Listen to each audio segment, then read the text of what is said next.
뉴스를 배달해드립니다. YTN 뉴스라이더. 오늘의 정치권 이슈 배달해주실 두 분 모셨습니다. 김정재 국민의힘 의원, 백혜련 더불어민주당 의원 모셨습니다. 두 분 안녕하십니까? 네, 안녕하세요. 오랜만입니다. 아이고, 추석은 잘 보내셨어요?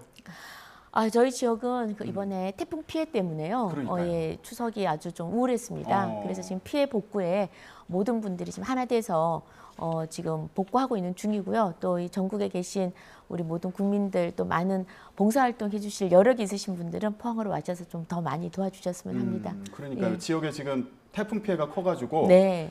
하루빨리 복구가 됐으면 좋겠습니다. 박 의원님은 추석 어떻게 보내셨어요?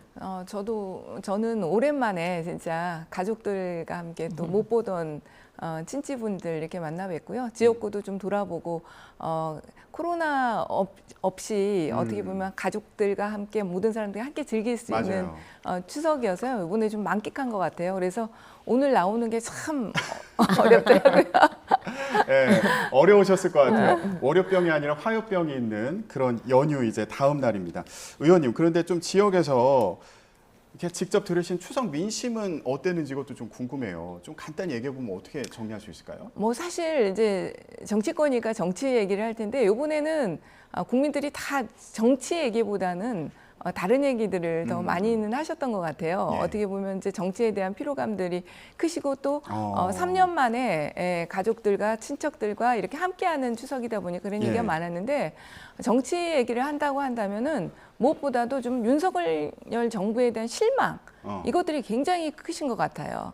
그래도 어쨌든 새로운 대통령을 뽑고 정권이 바뀌고 또 공정과 상식이라는 것을 기치로 내걸고 했기 때문에 그거에 대한 기대 또 잘 살 수 있지 않을까 이런 기대들이 있었는데 모든 것이 무너졌다. 그리고 더욱이나 앞으로도 기대하기가 어렵다는 그런 실망감들이 굉장히 많으셨습니다.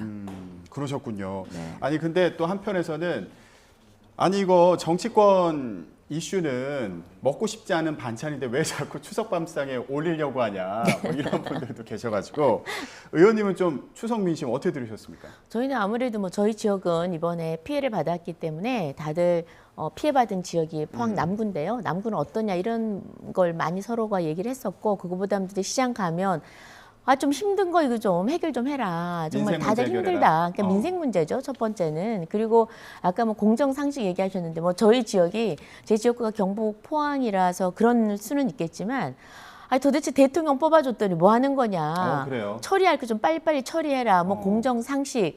그러더니 도대체 이재명 처리는 왜 안 하냐. 그 얘기였습니까? 그렇게 하는데요. 제가 보니까 지금 우리가 다 종합해 보면 결국은 정치권에서 주민들이 얘기하시는 거는 서로 공정과 상식에 대한 또 기준과 잣대가 다를 수 있지만 대통령이 민생 좀 살리고 그리고 법치대로 정상적인 나라가 될 수 있도록 해달라 그런 요구인 것 같습니다. 예.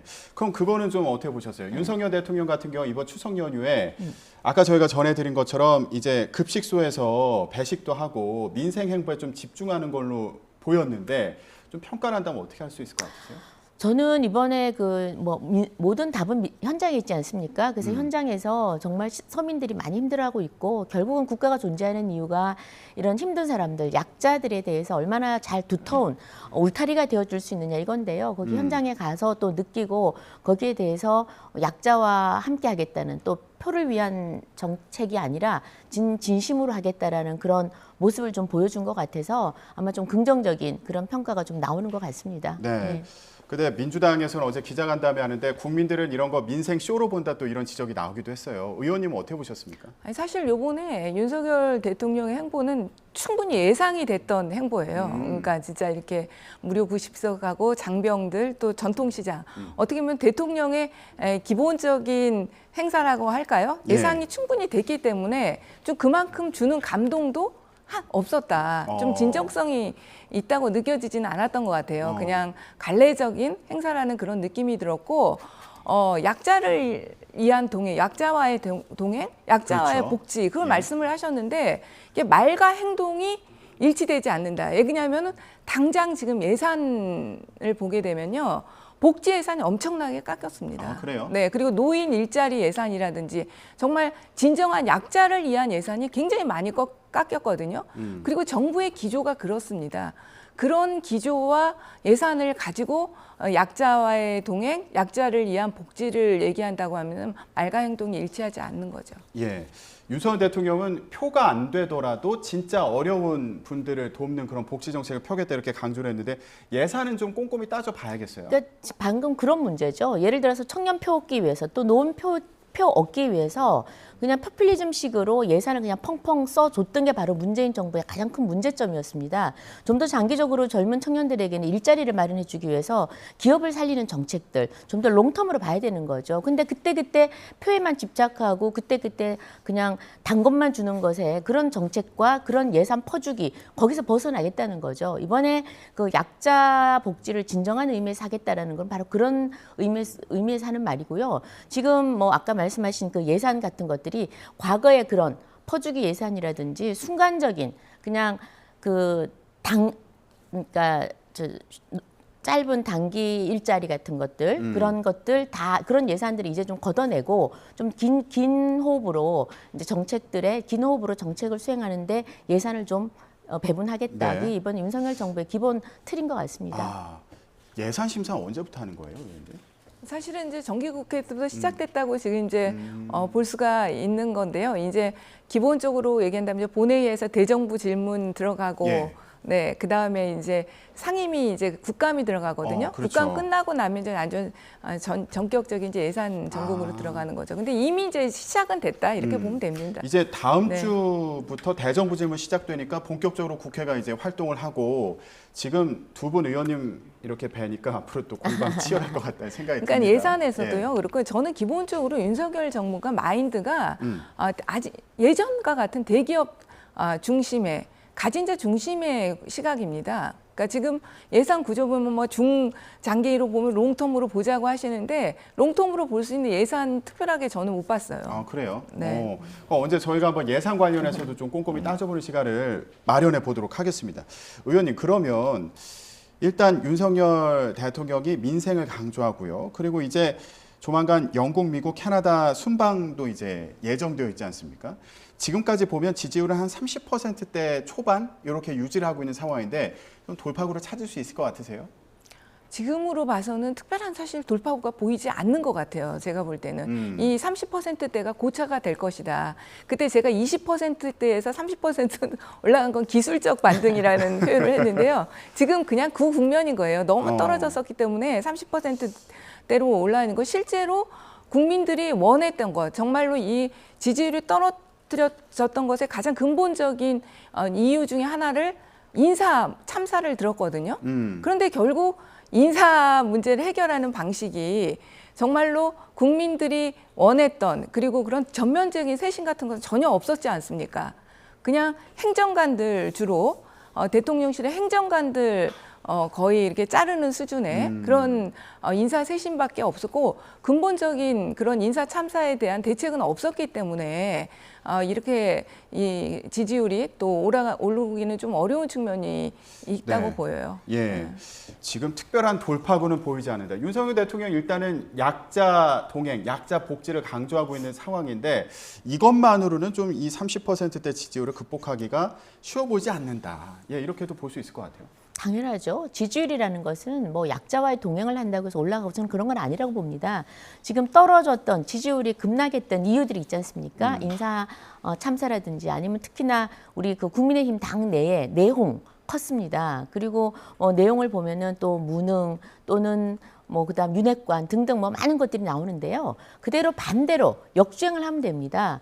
무엇이 잘못됐는지를 일단 하나하나 다 걷어내야 되겠죠. 국민들이 답을 주신 거예요. 그 답에 따라서 서서히 하고 더 중요한 것은 그래도 민생입니다. 그래서 정책이나 예산이나 또 어떤 제도로 민생을 좀 챙길 수 있는 그리고 챙긴다고만 되는 게 아닙니다. 반드시 결과가 나와줘야 됩니다. 근데 이거는 하루아침에 나오는 게 아니죠. 그래서 저는 떨어질 때는 우리가 한번 성적 떨어질 때 훅 떨어지지 않습니까? 근데 다시 올라가려면 엄청난 노력을 해야 되고 또 그게 저는 시간이 상당히 길게 잡아야 될 것 같아요. 그래서 너무 조급해하지 말고 정말 진정성 있게 한다 그러면은 국민이 거기에 화답해주지 않을까 그렇게 생각합니다. 근데 지금 정치권에서 여야 상황도 이런 배경으로 영향을 미치지 않을까 싶기도 한데 일단 김건희 여사 특검이 필요하다. 민주당에서 이제 이렇게 주장을 하고 있고 또 이재명 민주당 대표에 대한 검찰 수사도 또 진행 중인 상황이고요.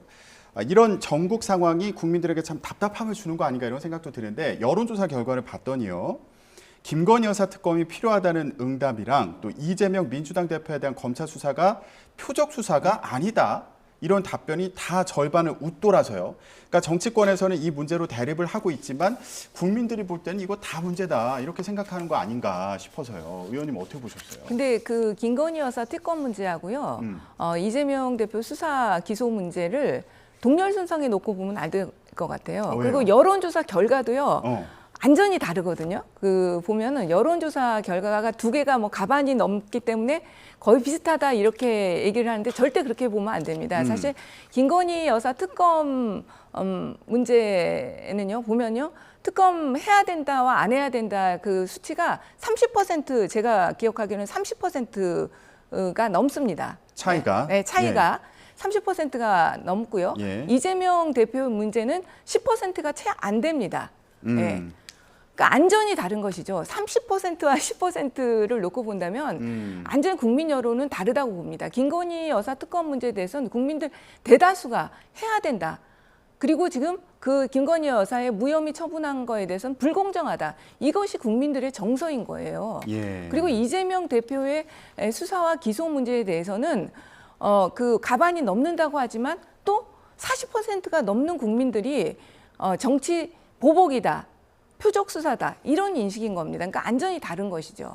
그러니까 지금 차이를 보면은 도이치모터스 주가 조작 의혹 또 허위 경력 의혹 관련해서 김건희 여사 관련 특검이 필요한가라는 묻는 질문에 대해서 필요하다와 필요하지 않다 이제 차이가 한 30% 정도 나는 그런 상황을 지적을 해주셨고 또 반면에 이재명 민주당 대표 수사가 적절한가라고 묻는 이 질문에는 표적 수사 아니다, 표적 수사다. 이 차이가 한 9%포인트 정도 나는 요 상황을 지적을 해주셨어요.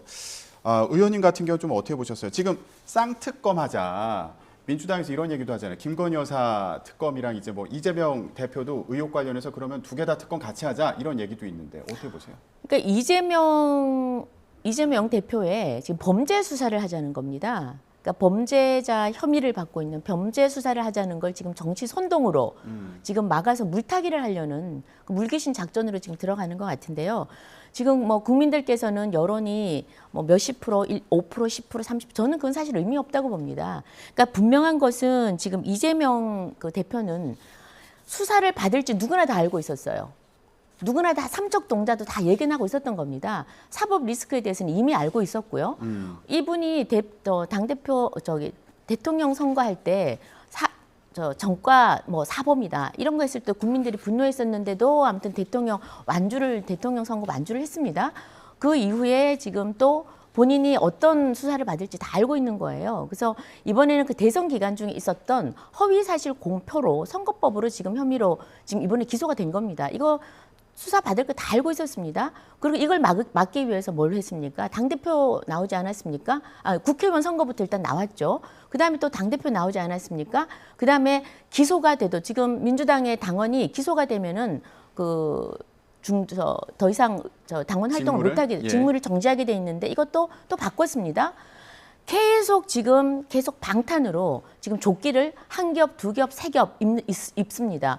그리고 뭐 이런 식으로 계속 하는데 그럼에도 불구하고 이런 방탄 조끼를 아무리 겹겹이 입어도 그 법이라는 누구에게나 공정하게 잣대를 공정하게 적용돼야 되는 법을 뚫을 수 없는 겁니다. 그냥 방탄 조끼를 겹겹이 입어도 그냥 법이 통과되는 거예요. 정당한 법이라면은 그 방탄 조끼를 전 뚫어야 된다 생각하거든요. 그게 이번에 범죄 수사를 하는 겁니다. 그러니까 여기에 대해서 정치 선동을 하면서 갑자기 김건희 뭐 특별법을 들고 나왔는데 어찌됐든 김건희 특별법 이 도이치모터의 수사 같은 경우에는 문재인 정권 하에서 친문재인 검사들이 2년 동안 특수부 그리고 금감원이 모두 다 동원돼서 2년 이상 다 수사를 한 겁니다. 그래서 기소를 못 시킨 거죠.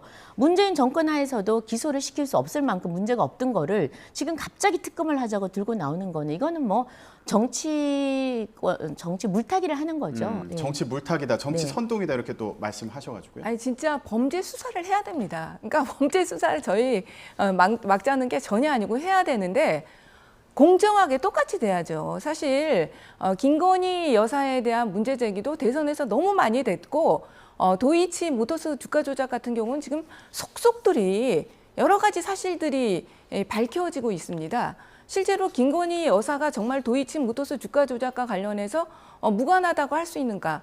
객관적인 여러 가지 증거들이 비추어서 그것을 상식적으로 받아들이기가 굉장히 어려운 상황입니다. 그럼에도 불구하고 지금 계속 수사는 되지 않고 있고 무혐의할 거다. 이런 이제 보도들이 계속 되고 있는 상황 아닙니까? 거기에다가 지금 그 논문 문제 같은 경우도 상식적으로 진짜 그 표절 프로그램만 돌려봐도요, 딱 나오는 수치고 그런데 그런 부분들에 대해서 결국은 국민대에서도 면죄부를 주는 이런 상황. 이런 것들을 도저히 상식적으로 받아들이기가 어려운 부분이고요. 장영하 변호사 같은 경우도 지금 그 주범은 기소가 됐지 않습니까? 그러니까 조폭, 연루설 잘못됐다. 구속까지 되고 기소까지 된 상황이에요. 이재명 대표에 대한 네. 조폭 연루설. 그런데 어떻게 그 변호사는 무혐의인 거거든요. 그러니까 이런 것들이 상식적으로 도저히 받아들일 수 없다는 부분에 대한 문제 제기고 국민들께서도 그러니까 정치 보복이다 이렇게 받아들이는 거죠. 네. 지금 민주당에서는 수사의 공정성에 대해서도 이제 문제 제기를 계속 하고 있는 상황인데 지금 또 눈여겨봐야 되는 부분이요. 그러니까 이재명 대표가 일단 허위사실 공표 혐의로 기소가 됐잖아요. 이게 벌금이 100만 원 이상 나오게 될 경우에 어떻게 될 것이냐 이것도 관심이었는데 최근에 나온 얘기는 이거 100만 원 이상 벌금형 나오면 의원직 유지가 안 된다고 하고 그리고 대선에서 선거 자금을 보전받은 것도 반환해야 한다. 이 얘기들이 나와서 지금 민주당으로서는 굉장히 사활을 걸고 싸워야 되는 상황 아니냐 이렇게 보이거든요. 근데 제가 볼 때는 저도 저번에 우리가 그 얘기를 했을 때 그러니까요. 당의 선거로 인한 것이기 때문에 의원직은 유지된다 이렇게 네, 이게 얘기가 대선 됐다. 관련된 대선. 사건이니까. 그러니까 예. 그렇게 됐다가 요즘 최근에 이런 보도들이 나오는데 그래서 제가 법규를 잘 봐봤어요. 그랬더니 결론적으로는 이게 공직선거법과 국회법에 충돌이 있는 겁니다. 실제로는.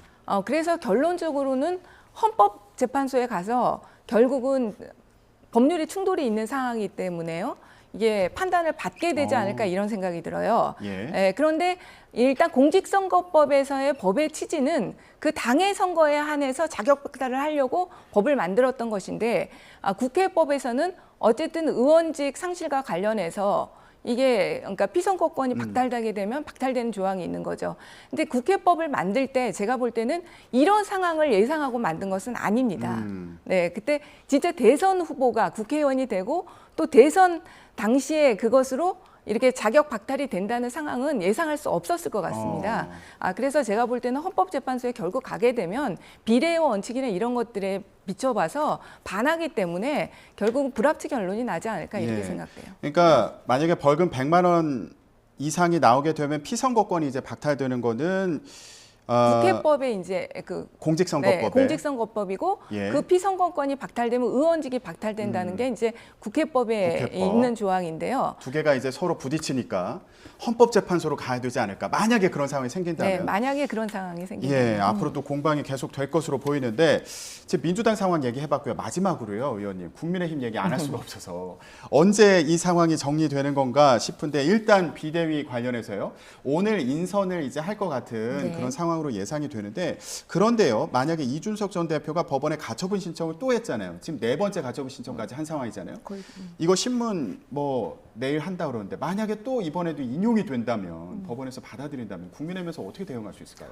뭐 거의 이준석 대표께서 중독 수준으로 지금 가처분 신청을 하고 당에서 하는 일마다 지금 이렇게 사사건건 다 발목을 잡으려고 합니다. 그러니까 전직 우리 국민의힘 당대표 연나할 정도로 의구심이 들고 또 부끄럽기도 해요, 사실은. 근데 어찌됐든 간에 저는 내일은 가처분 신청 인용된다면 그랬는데 저희는 저 같은 경우에는 인용되지 않을 거라고 봅니다. 왜냐하면 지난번에 그 가처분 신청을 인용했던 이유는 비상 상황이라고 하는 데 대한 당헌이 조금 해석의 여지가 여러 가지로 있다.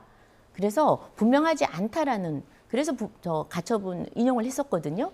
그렇기 때문에 이번에 그 법원이 물론 정치에 과도한 개입을 하는 것은 바람직하지 않습니다만 그럼에도 불구하고 국민의힘은 법원의 결정을 존중해서 이번에 당헌 당규를 바꿨습니다. 굉장히 클리어하게 분명히 이런 상황은 비상 상황이다라고 했습니다. 그래서 그 최고위원 선출직 5명 중에 4명이 그만두는 경우는 비상 상황이다. 또 이어야 한다라고 강행 규정을 했기 때문에 거기에 맞춰서 다시 새롭게 비대위를 구성하고 비대위원장을 선임을 했기 때문에 절차상에는 아무런 문제가 없다고 보고요. 예. 이것을 만약에 다시 법원이 한다 그러면 이건 정말 법원이 이제는 금도를 완전히 넘어서는 거라고 저는 보죠. 예. 알겠습니다. 법원에서 어떤 결정이 나올지. 일부에서 이제 이게 소급 입법이다. 그러니까 당원을 소급 고친 게. 그 한마디만 드릴 예, 예. 법은요. 소급 입법이라는 건 이건 지금 소급해서 개정한 게 아닙니다. A가 잘못이라면 기존의 당헌 당규가 부족한 게 있다면 다시 개정을 하는 겁니다. 그리고 적용은 이후부터 합니다. 소급하지 않아요. 그런데 이준석 대표께서 뭐 때문인지 그 새로운 신조어를 뭐 소급 입법이라는 단어를 썼던데요. 적용은 소급해서 하지 않습니다. 그래서 그 용어는 분명히 잘못됐음을 좀 말씀드리고 싶습니다. 알겠습니다. 국민의힘도 이제 운명의 한 주를 맞이해가지고 네. 다음 주에 이제 그 상황을 가지고 또 얘기 나누도록 하겠습니다. 네, 정치권 이슈 여기까지 얘기하겠습니다. 김정재 국민의힘 의원, 백혜련 더불어민주당 의원이었습니다. 두 분 고맙습니다. 네, 감사합니다. 감사합니다.